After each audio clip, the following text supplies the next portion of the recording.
the gospel exposed my self-reliance, my pride, and the fact that really I was trying to make myself good just by virtue of my intellectual capabilities, my sporting achievements, whatever it may have been. But the gospel turned that on its head, showed me that I couldn't live for myself, and showed me where I must fix my gaze, really. Take an area sort of close to my heart, which is sport.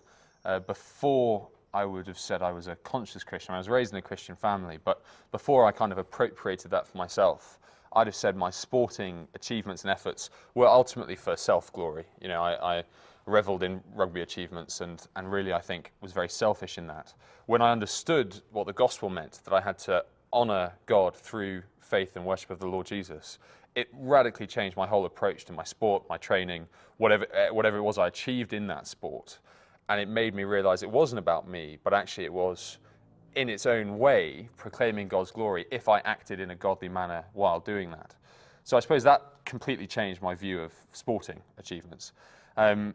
Teaching-wise, and I suppose generally in academia, studying here, studying history, again, you realise that the way you conduct yourself in any situation has to be completely different if you're a disciple of Christ.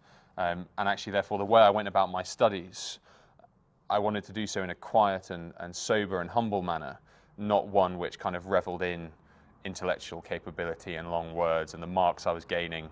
And as I've been teaching my students this year, again, it's not about showing off, but it's in some manner trying to show Christ through my actions, my words, my speech, my teaching of history, whatever it is.